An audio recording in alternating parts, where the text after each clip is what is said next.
हम अपने दिमाग को इतना तेज कर सकते हैं कि कोई भी चीज को एक बार सुने फिर उसे कभी ना भूलें। ब्रह्मचर्य, ये ब्रह्मचर्य से हो सकता है, और तो इतनी सामर्थ्य नहीं है।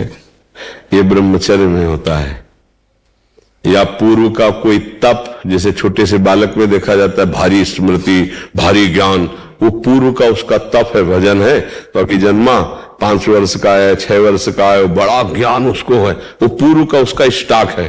पर इस जन्म में हम स्मृति को अगर, तो ब्रह्मचर्य ही है। अगर हम ब्रह्मचर्य का नाश करेंगे तो स्मृति नहीं रहेगी। एक सीधा उत्तर है, आपका खान पान ठीक हो, आपका ब्रह्मचर्य ठीक हो, सात्विक भाव हो, तो स्मृति जागृत हो जाएगी। लेकिन महाराज मैं तो मतलब शादीशुदा हूँ मेरी। तो ब्रह्मचर्य धर्म पूर्वक गृहस्थी में भी तो रहा जाता है। शादीशुदा का मतलब बेविचारी थोड़ी होता है।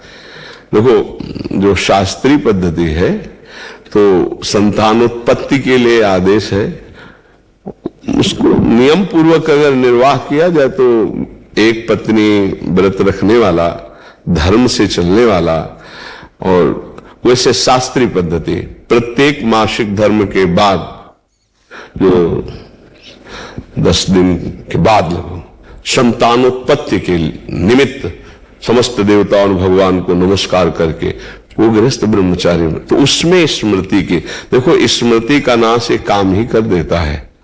कामा संजायते क्रोधा, क्रोधा स्मृति विभ्रमा, और स्मृति भ्रंशात बुद्धिनाशो, और बुद्धिनाशात प्रणश्यति। तो अगर हमारा निष्काम भाव हो तो हम स्मृति वाले बने, तो गृहस्थी कोई निंदनीय थोड़ी है, कोई निंदनीय नहीं।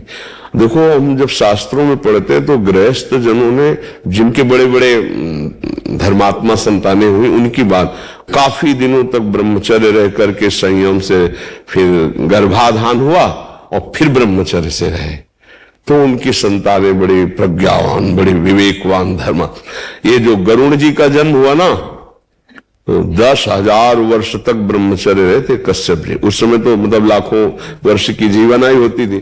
10,000 वर्ष तक ब्रह्मचर्य रह करके, और जब विनता जी के गर्भ में, तो फिर उनसे भगवान गरुण जी का प्रादुर्भाव, महाबली गरुण जी, और एक छोटे बड़े पुत्र अरुण जी, वो सूर्य भगवान के सारथी बने। कई हमने ऐसे ब्रह्मचर्य रहकर नाम जप करते धर्म से चले, और फिर संतान, तो उससे फिर अब पशुवत आचरण तो कहीं आदेश नहीं किया गया है। गृहस्थी में भी अगर जैसे मानो 20-22 वर्ष तक ब्रह्मचारी रहा, फिर गृहस्थी में गया तो परिपक्व फसल है। जैसे गेहूं गलेथ में वो काट ले तो एक दाना नहीं मिलेगा, और परिपक्व फसल हो जाए तो कुंतलों अनाज सालों खाते रहो, ऐसा अनाज पैदा हो जाए। तो ऐसे वीर भी परिपक्व होता है, ब्रह्मचर्य भी। जैसे 20 से 25 वर्ष तक बिल्कुल ब्रह्मचर्य रहे बाल्यावस्था से, फिर गृहस्थ में जाए तो परिपक्व फसल है, संतान उत्पत्ति, फिर संयम से जीवन, तो वो महात्मा ही है, वो ब्रह्मचारी भी है। एक पत्नी व्रत धर्म पूर्वक चलने वाला, वो बेविचारी नहीं कहा जाता। वो गृहस्थ कोई निंदनीय नहीं, वो बंदनीय। अब हम लोग पैदा कहाँ हुए? गृहस्थों से ही तो ये ना। कोई भी परम बड़े बड़े परमहंस कहां पैदा हुए? धन्य है वो माता पिता, वो भी तो गृहस्थी में थे, जिनके बड़े बड़े महापुरुष प्रकट हुए। तो क्या गृहस्थी कोई निंदनीय बात थोड़ी है, अगर बच्चा संयम से चले तो। अब संयम को नष्ट कर दे तो फिर चाहे गृहस्थी में ना जाए तो भी नष्ट हो जाएगा।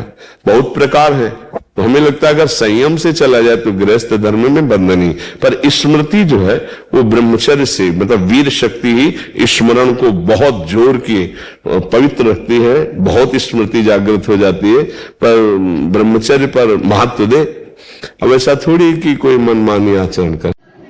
राधे राधे भक्तों, अगर आपको यह जानकारी अच्छी लगी हो तो प्लीज़ वीडियो को लाइक करिए और चैनल को सब्सक्राइब करिए, ताकि हम जानकारियाँ आप तक पहुंचाते रहें।